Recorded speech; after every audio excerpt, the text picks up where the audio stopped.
Boa noite para você que está me acompanhando aqui no canal do YouTube, História de Santa Cruz.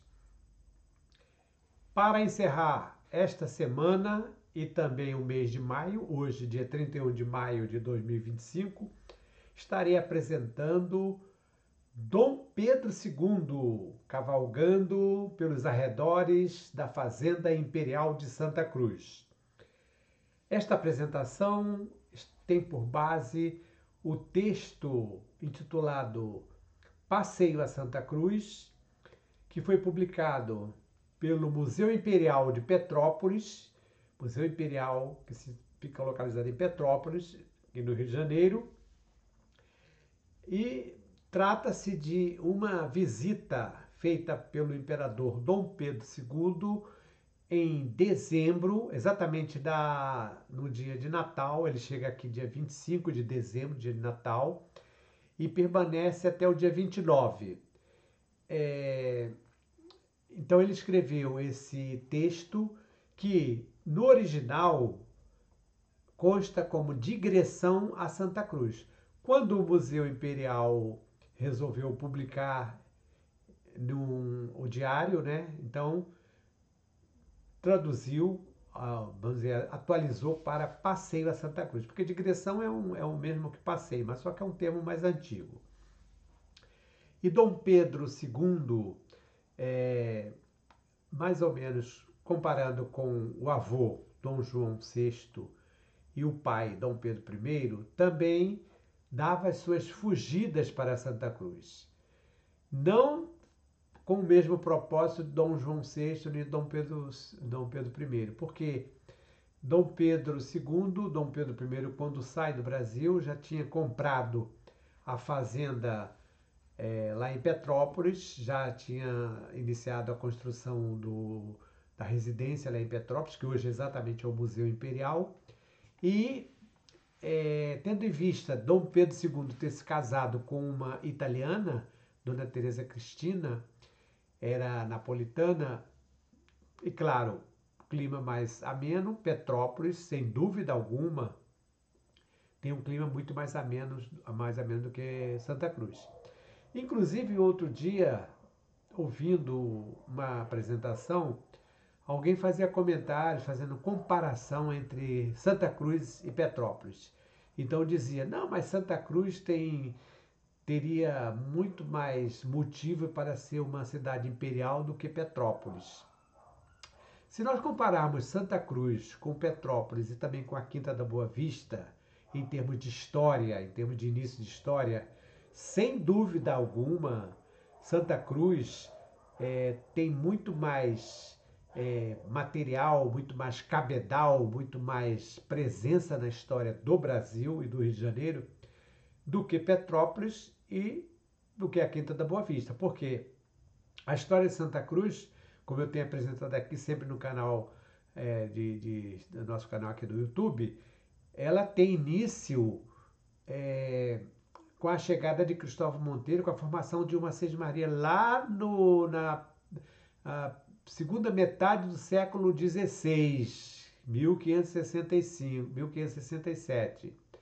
E veio uma história durante a fase jesuítica, sem dúvida alguma, uma história completa, cheia de nuances durante muito tempo, de 1589 até 1759. E depois então vem o período do Brasil Reino, Brasil Império. Mas acontece que, ao contrário de Petrópolis, que é uma cidade serrana, uma cidade que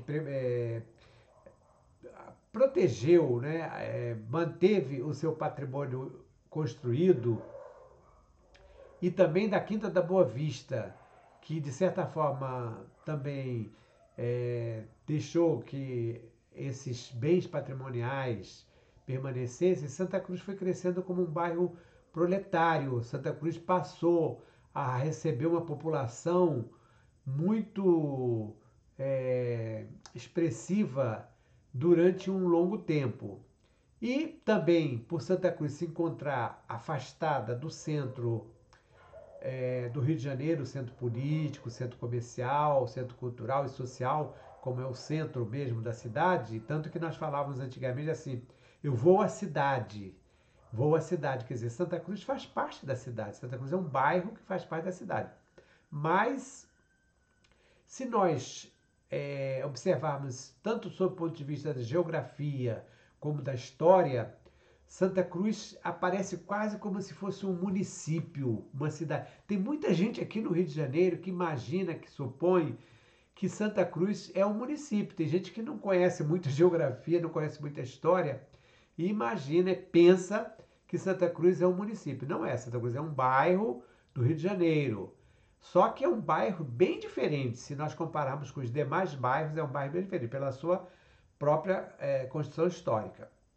Então, essa comparação, ela não tem cabimento porque nós sofremos muito com o certo abandono a partir mesmo da expulsão dos jesuítas, da própria vinda da família real, a construção da casa residencial em Petrópolis, porque existia praticamente uma lei, não era bem uma lei escrita, mas existia uma prática tradicional de que os nobres, no caso a realeza, permanecesse desde Dom João VI, uma temporada em Santa Cruz.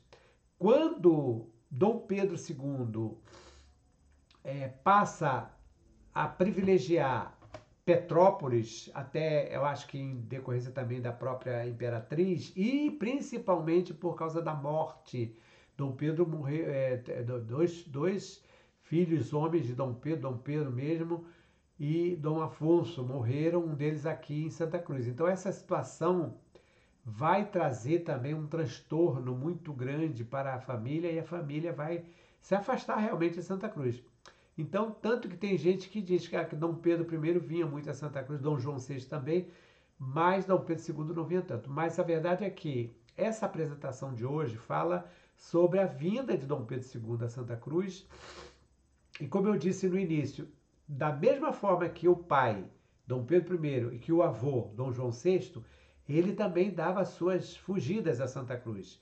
E também, como Dom Pedro II gostava muito de escrever, ele deixou no seu diário, por exemplo, diário que ele escreveu, começou a publicar desde 1843, né, 44, até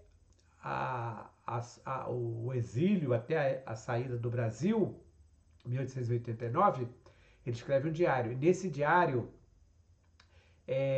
tem um registro que eu já falei, que é esse passeio a Santa Cruz, que vai acontecer do dia 25 de dezembro, dia 25 a dia 29 de dezembro. Além disso, além desse registro do diário, também tem cartas, bilhetes que ele enviava, por exemplo, para a Condessa de Barral, muitos bilhetes desses, porque eu estou falando bilhete porque não são cartas, você pega, são textos bem pequenos, ele era muito sintetizava muito texto. E são bilhetes dizendo, estou em Santa Cruz, fui ao Mirante, estive em Itaguaí, coisa assim bem pequenininha, tá? Bem resumida. Também fala da presença de Santa Cruz. Fora, provavelmente, quantas outras vezes ele teria vindo sem fazer algum registro. Então, a apresentação de hoje é Dom Pedro II, o rei filósofo, cavalgando pelos arredores da Fazenda Imperial de Santa Cruz. Rei filósofo foi o título dado pelo historiador Pedro Calmon, que foi presidente do Instituto Histórico e Geográfico Brasileiro, foi professor da antiga Universidade do Brasil, atual Universidade Federal do Rio de Janeiro, foi também professor do Colégio Pedro II, e o Pedro Calmon escreveu esse livro já na década de 40, depois ele vai ser republicado pela Biblioteca do Exército, a edição mais recente, então chamando Rei Filósofo. Então, como Dom João vinha para cá, como disse o historiador Manuel de Oliveira Lima, né, fugindo do burburinho da corte E como Dom Pedro I vinha para cá, porque aqui ele se sentia a regalona como um senhor feudal, quer dizer, à vontade, livre, para fazer o que bem quisesse, Dom Pedro I, como falou, como escreveu o Alberto Rangel no livro As Cartas de Dom Pedro da Marquesa de Santos, Dom Pedro II vinha a Santa Cruz, podemos dizer assim, por nossa conta e risco, para meditar, para filosofar, para buscar um pouco do seu lado poético. Então, a apresentação de hoje é exatamente sobre Dom Pedro II, o rei filósofo, cavalgando nos arredores de Santa Cruz. Então, vamos fazer essa apresentação, já enviando a vocês todos um grande abraço, um bom final de semana, um bom final de mês de maio e até uma próxima oportunidade. Então, já encerrando aqui e passando a apresentar. Pedro II, o rei filósofo cavalgando pelos arredores de Santa Cruz. Esta apresentação é baseada no texto intitulado Passeio a Santa Cruz, dezembro de 1860. Ela foi publicada no Diário do Imperador Dom Pedro II, que foi uma publicação do Museu Imperial de Petrópolis, já está esgotada há muito tempo. Ela é de 1999 e nós estamos aqui no canal do YouTube História de Santa Cruz, dia 31 de maio de 2025, já agradecendo a você. Como eu disse inicialmente, o texto original, o manuscrito, aparece lá, Digressão a Santa Cruz. Aí o museu resolveu traduzir para Passeio a Santa Cruz.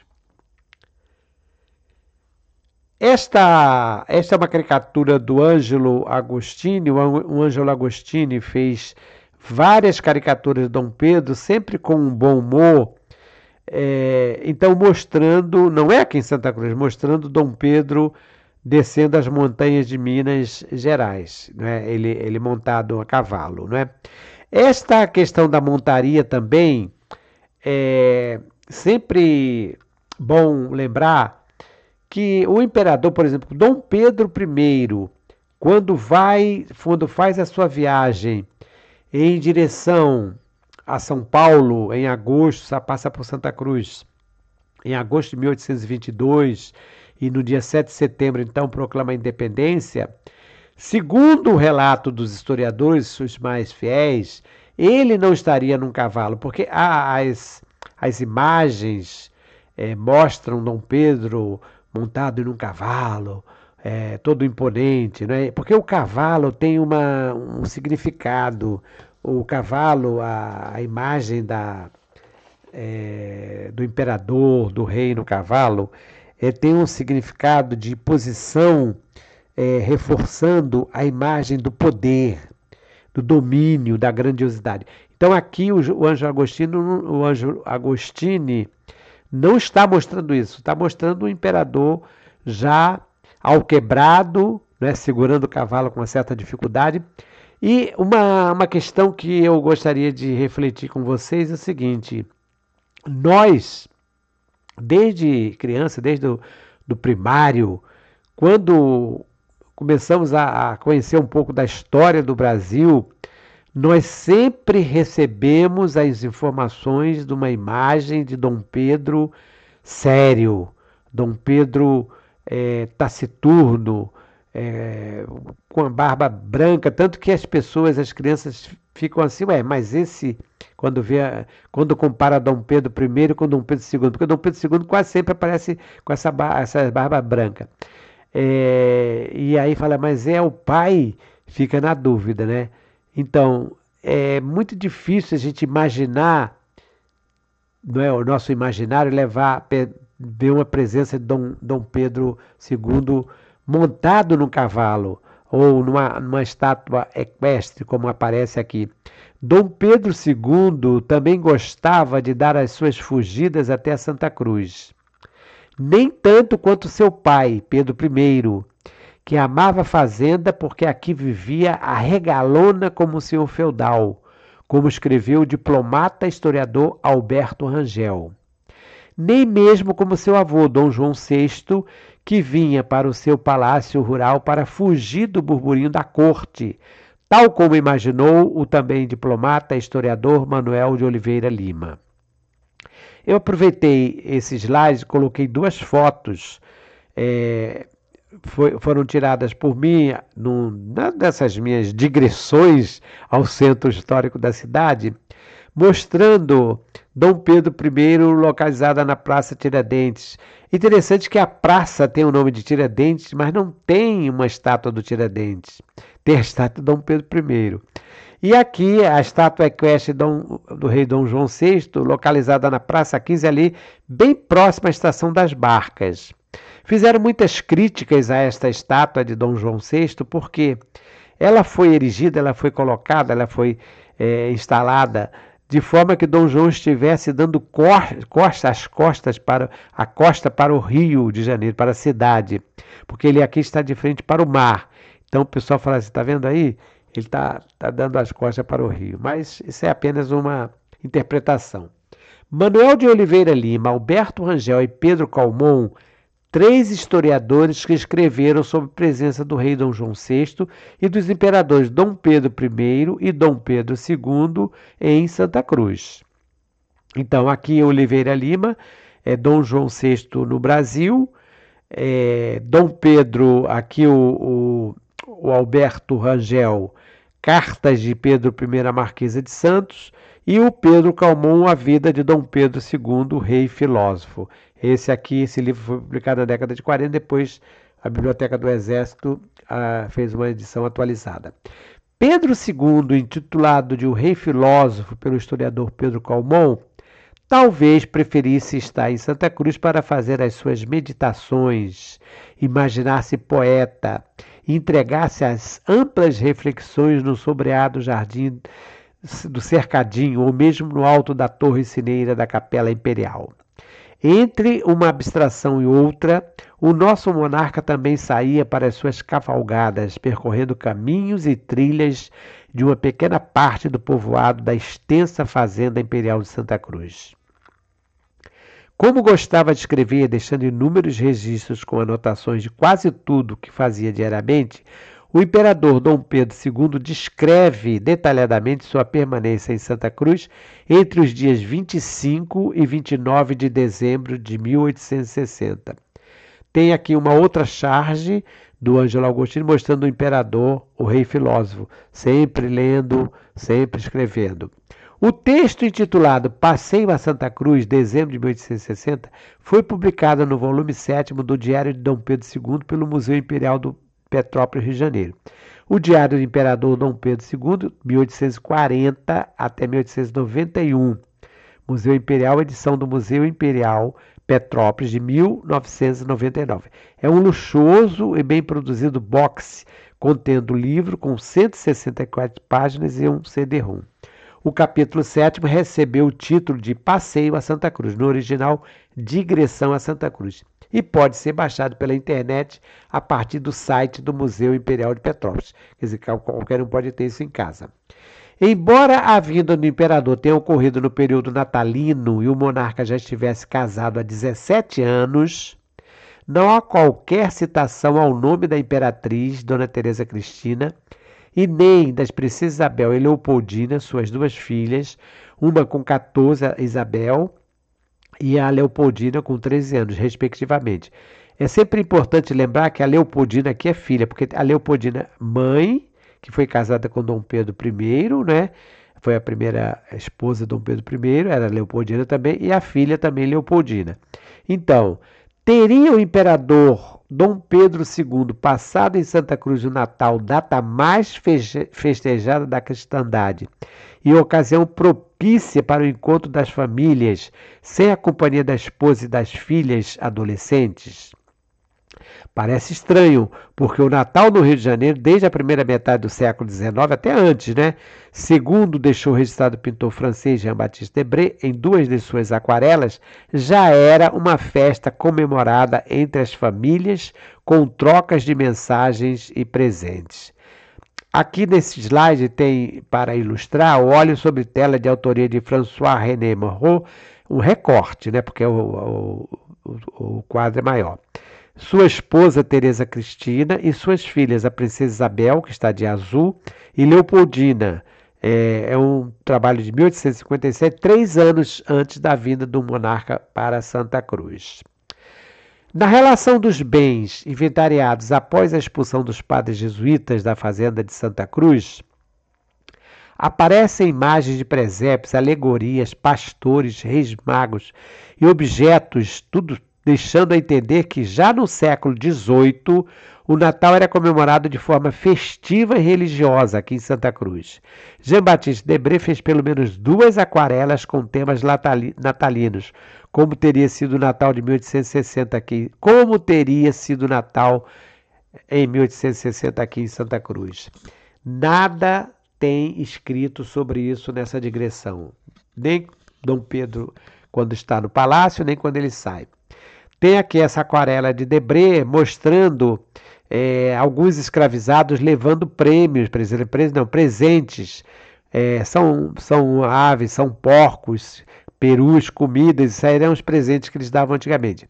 E à direita, uma mulata brasileira, logo na frente aqui, indo passar as festas de Natal no campo. Aí tem as escravizadas atrás, cada uma levando os materiais para passar o Natal. Isso é de 1826. Então, quando Dom Pedro chega aqui em 1860, é provável, certo, que já tivesse comemoração de Natal.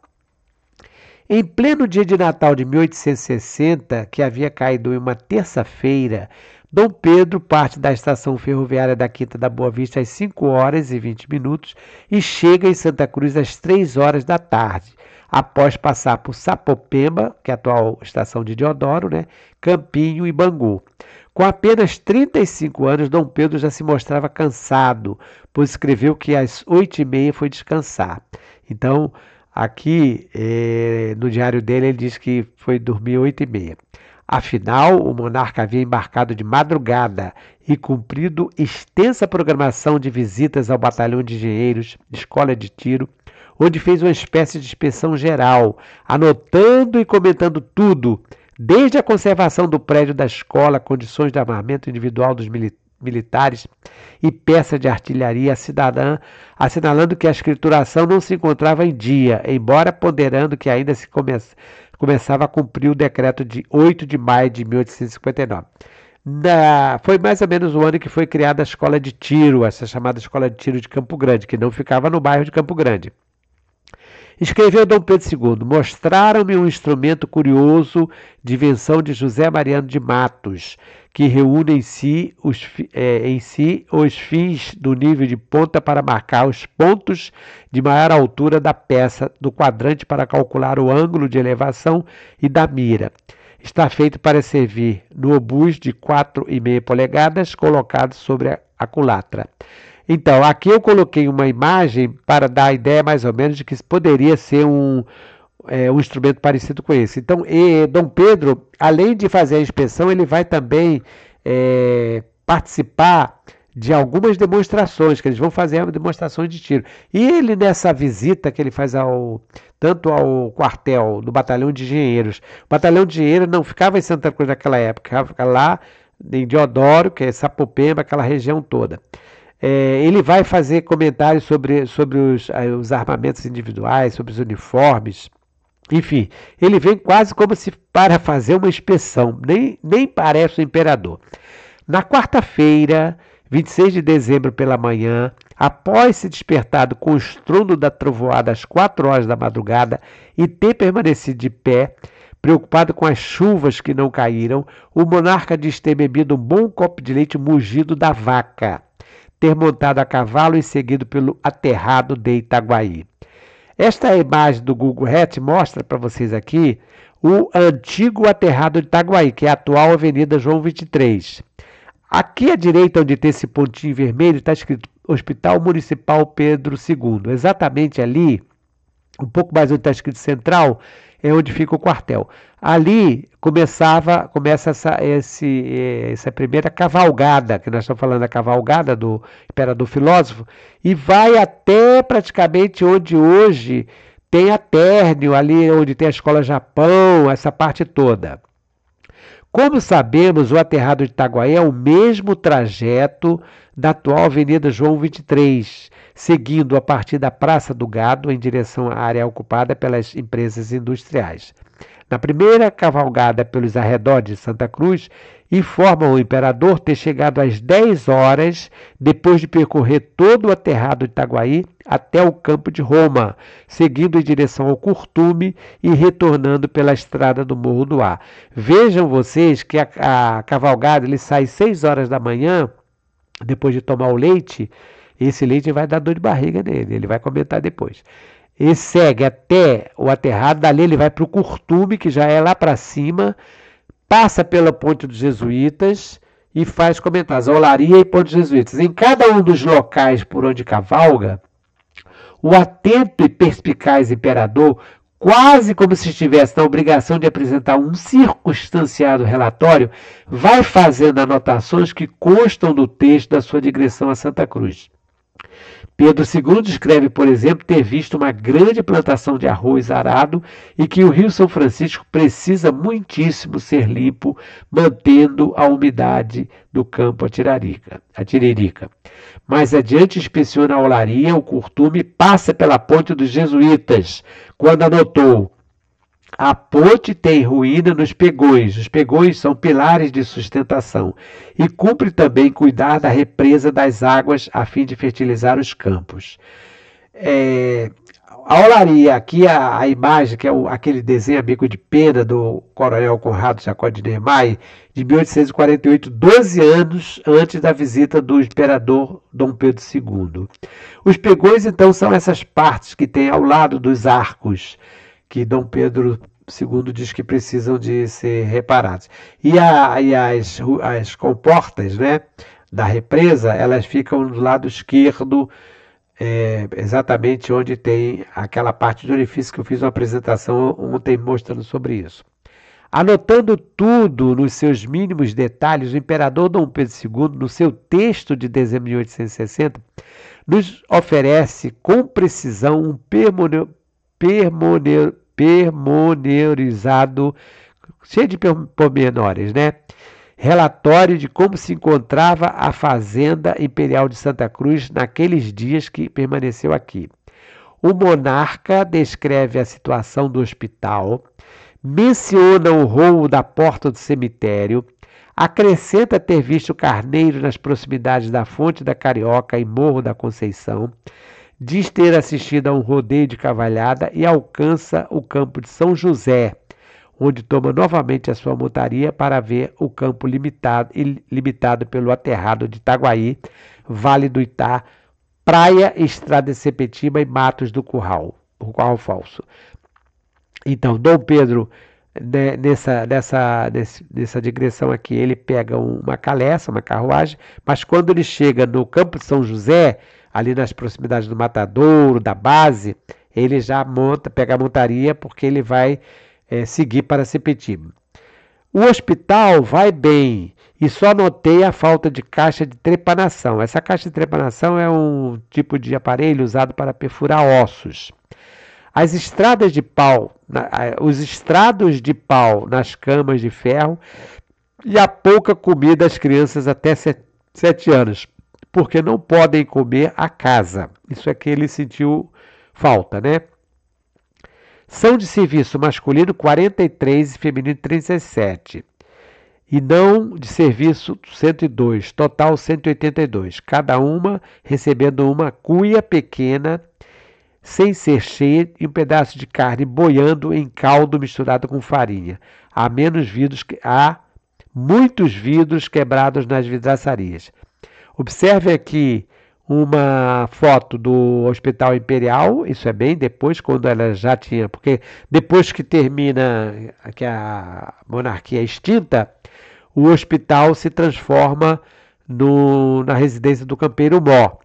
E mais adiante, já no início do século XX, vai ser o chamado Palacete do Duriche. Eu falei outro dia sobre o Duriche e ele vai morar aqui. Ele chegou a ser tombado pelo DIFAM, Diretoria de Patrimônio Histórico e Artístico Nacional, e depois foi destombado.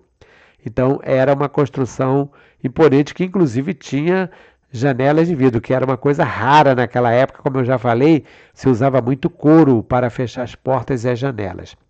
É possível que a visita do imperador estivesse prevista e sido comunicada aos vaqueiros da região, porque no retorno pelo Curral Falso, ele presencia o laçar de um belo touro branco, conforme anotou.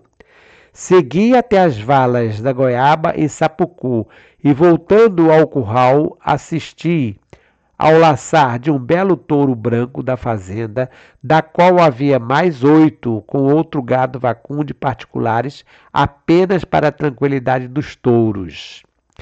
Depois de derrubado e preso o touro, armaram dois paus, um com um pelego coroado de um chapéu e outro com um boneco vestido de encarnado, e solto o touro lançou logo por terra o primeiro pau e foi-se ao boneco, que atirou no chão, jogando-o depois aos ares. Era uma demonstração que fizeram para ele. Naturalmente, o superintendente falou: olha, o imperador vem aí, eu quero que vocês façam alguma coisa para agradar o meu chefe. Deixaram depois sair todo o gado e laçaram no campo outros 2 touros, dos quais só um derrubou o boneco, tendo o outro, que passa pelo mais ousado, arremetido contra um dos peões, cujo cavalo correu mais que o touro, o qual está acostumado a investir contra os cavaleiros, havendo já estrepado alguns cavalos, pelo que lhe cerraram as pontas. É libuno quer dizer cinza escura, de cor, e tem um respeitável cachaço, aquela parte de cima. Eu aproveitei aqui o desenho do Oswaldo Lioy, que ele fez em 1994, para ilustrar uma publicação do Jornal do NOP, para ilustrar também esse slide aqui sobre o touro. Então vocês observem o seguinte, que Dom Pedro II, ele vem para essa visita, mas acredito que o superintendente tivesse comunicado a todo mundo: olha, o imperador vai estar aqui nesses dias, porque são muitos dados que nos levam a pensar nisso. No dia 28 de dezembro de 1860, caiu numa sexta-feira, Dom Pedro segue em visita à fazenda da Pedra de Guaratiba, saindo de Caleça às 5h40 da manhã, escrevendo no seu diário. Aqui ele já não vai cavalgando, ele vai de Caleça, que é uma pequena carruagem, uma pequena charrete, né? Estava no engenho às 7h menos 20, quer dizer, 6h40. Depois de ver tanto abandono, segui às 7h06 para a casa dos reverendos carmelitas, porque a fazenda da Pedra é a ordem do carmelita, né? Às 7h30, parei na porta do chamado Palacete, talvez por aí ficar muitas vezes meu avô, e fui recebido por Frei Bernardino, que veio convalescer, e Frei João, filho do Pau. Não sei o que significa isso aqui. Não sei se é Paulo, mas tudo bem. Que está cobrando foros e rendas. Visitei logo a capelinha sobre a pedra que domina a praia, e aí me contou o Frei Bernardino as tropelias que cometeu o padre Verdeixa à testa de seus fregueses de Guaratiba como vigário encomendado, arrombando a capelinha e querendo até pôr as mãos no reverendo padre mestre. As paredes da capelinha estão cheias de ex-votos, entre os quais abundam peitos de mulher, feitos de cera, todos muito tesos, mas de grandeza desigual. E será, com efeito, um maior do que o outro?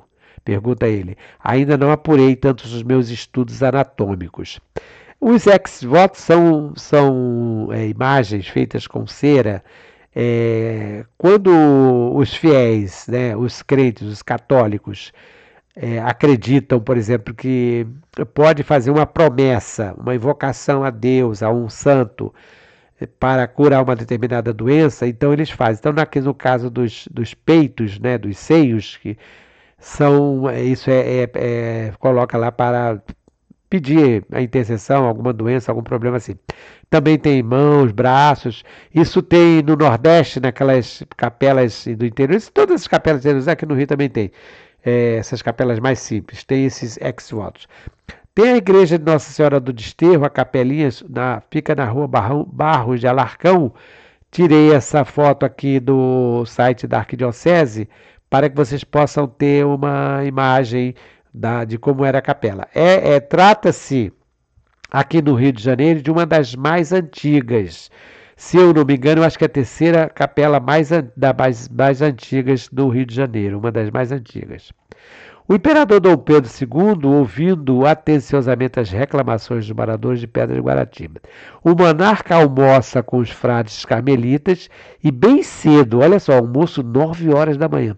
Às 9h20 da manhã já seguia para visitar novos pontos da Pedra, recebendo antes um grupo de moradores, quase todo o povo da praia, com um velho à frente que me entregou uma representação da confraria de Nossa Senhora do Desterro contra os frades, por causa da capelinha, e me disse que viera com o meu avô de Portugal, fazendo-lhe sentinela ao camarote, que meu avô se segurara muitas vezes no seu cachaço dele para descer à Câmara e que andara por quase toda a Europa e até pela Rússia, tendo sido ordenança do hoje Duque de Saldanha.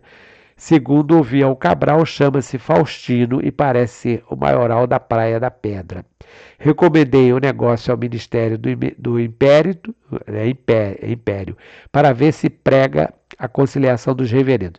Observem, notem que tanto os frades carmelitas como também o povo de Guaratiba vai fazer essas reclamações, essas queixas ao imperador, porque naquela época existia o tal do famoso sistema do padroado, ou seja, a igreja estava vinculada ao Estado, ao governo, e o imperador, como sendo o chefe, então o monarca, ele podia interferir, por isso que eles vão recorrer e pedir intercessão aqui ao imperador.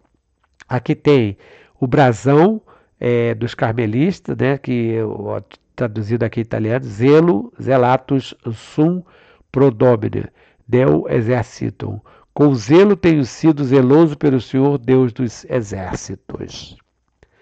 Retornando ao Palácio Imperial de Santa Cruz, Dom Pedro II, tão apaixonado pela instrução, educação e assuntos escolares, encontra uma turma de alunos e avista a escola que ele certamente iria visitar se não tivesse incomodado por uma dor de barriga.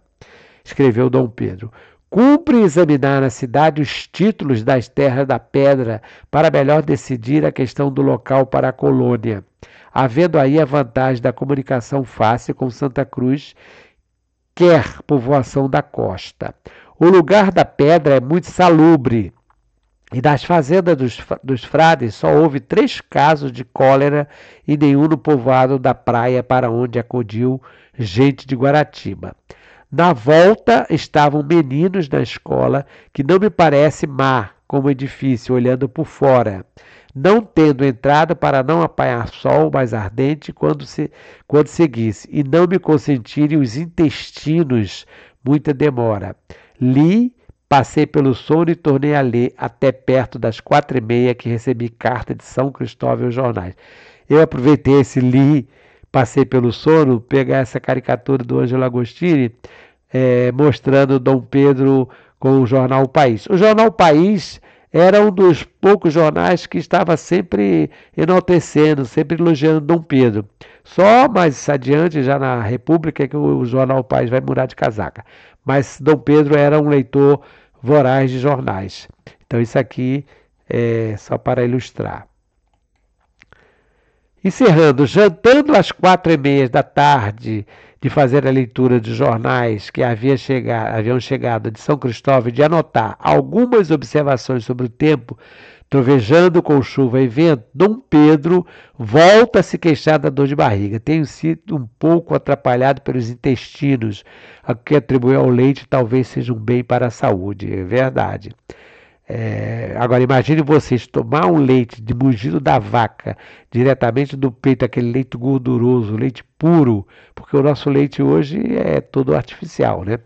Sábado, 29 de dezembro de 1860, o monarca ainda se mostra preocupado com seus intestinos, pois ao partir em direção a Bangu comenta: ontem, antes de dormir, ainda tomei uma chávena de chá fabricado na fazenda em 1849, que é tão bom como o da China. Parti às 5h25 com algum medo dos meus intestinos e, seguindo pelo atalho do Leme, cheguei ao Bangu às 8 horas. De Bangu, Dom Pedro II segue para o Campinho, de onde saiu ao meio-dia, partindo para a Cascadura, chegando à Quinta da Boa Vista 23 minutos depois. Quando ele fala aqui atalho do Caminho do Leme, é porque, além da estrada de Santa Cruz que nós conhecemos, deveria ter um atalho ali onde tem a estrada da Urucânia, por ali por trás. Talvez fosse um caminho dele. Então, hoje, neste dia 31 de maio de 2025, encerrando este mês, falei sobre Pedro II, rei filósofo, cavalgando pelos arredores de Santa Cruz. Uma apresentação que foi baseada no texto intitulado Passeio a Santa Cruz, dezembro de 1860, tirada do Diário do Imperador Dom Pedro II, que foi é uma publicação do Museu Imperial, lá de Petrópolis, de 1999. Canal do YouTube História de Santa Cruz, dia 31 de maio de 2025. Mandando um abraço para vocês, um excelente final de semana e também um excelente final de mês. Até uma próxima oportunidade.